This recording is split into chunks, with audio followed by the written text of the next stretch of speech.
Welcome back to Vamos Fazer Dinheiro. We are absolutely thrilled to have you with us today. For this explainer, we're going to look at the markets through a completely different lens. We are breaking down exactly how elite Hong Kong investors analyze, navigate, and ultimately conquer Chinese equities. You know, for the average global investor, the Chinese market can seem like this incredibly complex, almost intimidating maze. But for the insiders sitting in Hong Kong, well, it's just their home turf. So grab a notepad because we're going to decode the exact playbook they use to turn massive geopolitical shifts and economic trends into serious wealth-building opportunities. To really understand this, we have to talk about the Hong Kong trading floor. It represents a massive paradigm shift in how you view the market. For most of us, buying Chinese stocks feels like making a purely international investment, right? But for a local Hong Kong investor, that massive exchange isn't some distant foreign entity. It's a natural, seamless extension of their own local economy. They get direct access to the explosive, high-octane growth of mainland China, but they do it using world-class global financial infrastructure. They get massive liquidity, and crucially, they invest using Hong Kong dollars, a strong currency that is pegged directly to the US dollar. It really is the best of both worlds. Okay, let's dive right into this. Here is our roadmap for today's explainer. 1. The gateway. 2. The arsenal. 3. The mindset. 4. The playbook. And 5. The horizon. Section 1. The gateway. Hong Kong's unique role. So why is Hong Kong so absolutely central to Chinese equities? It's simple. It acts as the ultimate financial bridge. It perfectly connects international capital with these massive Chinese enterprises, all while being deeply integrated into the global financial system. This gateway essentially allows investors to buy into the Chinese growth story, but safely within an international regulatory environment. You're getting a level of transparent, international governance that, quite frankly, is often much harder to find directly on the mainland exchanges. Plus, like we just mentioned, you're investing with a currency tied to the US dollar. And fun fact here, that US dollar peg has been holding incredibly strong since 1983, giving decades of foundational stability for international capital. Section 2. The arsenal. What Hong Kong investors buy. The first major tool in this investing arsenal is what we call H-shares. Basically, these are companies incorporated over in mainland China but listed directly in Hong Kong. And we are talking about absolute giants here, classic examples being the China Construction Bank, ICBC, and PetroChina. So what's the strategy here? Why do investors love them? Well, H-shares are heavily favored by folks who are hunting for high dividends and relative stability. They give you this very sturdy, direct exposure to the core Chinese financial and industrial systems. If you're looking for foundational, solid, dividend-paying anchors for a portfolio, this is exactly where you look. Next up in the arsenal, we've got the red chips. Now, this perfectly illustrates the kind of unique corporate structures you find in this specific market.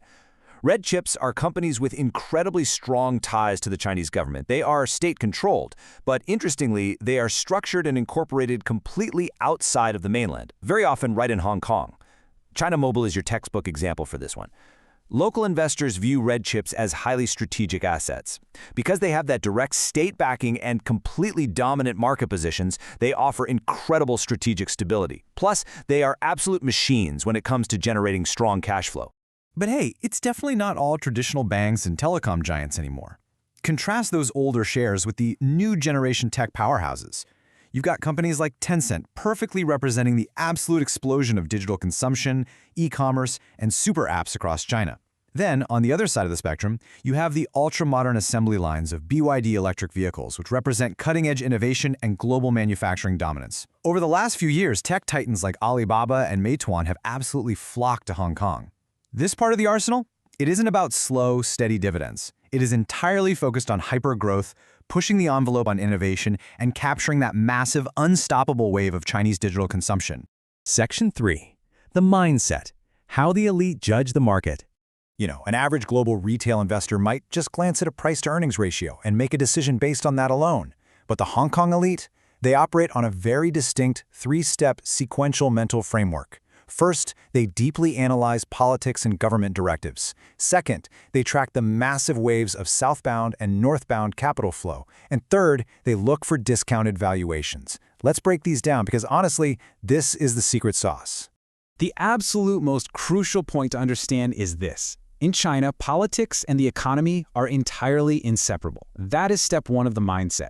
An insider in Hong Kong knows for a fact that tracking the government's 5-year plans, their economic stimulus packages, and the shifting regulations of the Communist Party is just as important, actually probably more important than traditional financial analysis. We've seen this play out so clearly in recent years. When the government implemented strict new tech regulations, giants like Alibaba and Tencent faced massive, sudden headwinds. But at the exact same time, when the government poured incentives into the green energy sector, companies like BYD experienced massive, rapid expansion. You literally cannot invest successfully here without reading those political tea leaves. Steps 2 and 3 of this mindset are all about balancing capital flows and valuations. On one hand, you have this mechanism called Stock Connect, which physically links the Hong Kong exchange to the mainland exchanges. This creates these massive, rapid waves of capital. You have mainland money flowing south to buy Hong Kong stocks and foreign money flowing north. Elite investors ride these exact waves to find short-term, highly tactical opportunities. On the other hand, they are constantly looking at discounted valuations. Chinese equities frequently trade at a pretty steep discount compared to their U.S. equivalents. Now, this discount is largely driven by geopolitical tensions and regulatory risks. But to the trained eye of a Hong Kong insider, that isn't just a risk, it's a profound, long-term buying opportunity. Section 4. The Playbook: Strategies and Harsh Realities. So how does this all translate into action? There are 3 dominant strategies actually used on the ground in Hong Kong. First is the dividend strategy. It's highly defensive. You load up on banks, energy, and telecom companies like ICBC to generate really consistent passive income. Second is the growth strategy. This is the aggressive play. You target the new-gen tech, the digital platforms, and the EVs like Tencent and BYD for long-term capital appreciation. But the most common approach, the one used by serious, long-term wealth builders, is the hybrid strategy. By mixing those heavy, incredibly stable dividend pairs with the high-flying tech growth stocks, investors build robust portfolios that are designed to weather economic storms and grow significantly over a timeline geared toward retirement. But look, running this playbook requires facing some fairly harsh realities. We absolutely have to look at the risks objectively. First up is regulatory intervention. As we noted earlier, the government can shift the entire trajectory of a sector or change the rules almost overnight. Second is the undeniable heavy weight of geopolitics. The ongoing tensions between the US and China, the looming threat of sanctions, and ongoing trade wars are a constant cloud over this market. And finally, transparency gaps. Even though Hong Kong demands much higher governance than the mainland, there are still fundamental differences in transparency when you compare some of these firms to their Western equivalents. These are the risks you simply have to underwrite if you want to play the game. Section 5. The Horizon: Structural Opportunities. So, with all those very real, formidable risks, why do the insiders stay invested? Simple. It's because of what is on the horizon. Despite the volatility, they remain incredibly bullish because of these massive, undeniable structural opportunities. First, massive digitalization is just continuing to accelerate. The sheer scale of e-commerce and digital payments in China is unrivaled globally. Second, the EV revolution. China isn't just participating in this, they are aggressively leading the global shift in electric vehicles. Third, artificial intelligence. The global tech race right now is essentially a 2-horse race between the US and China, and these equities offer direct exposure to that cutting-edge frontier. Finally, internal consumption. The Chinese middle class is still expanding, bringing immense, built-in domestic demand. These macro trends make these equities an absolutely essential piece of global portfolio diversification. Which brings us to the ultimate golden rule derived from our sources today. An experienced Hong Kong investor does not view these stocks as a gamble. Not at all.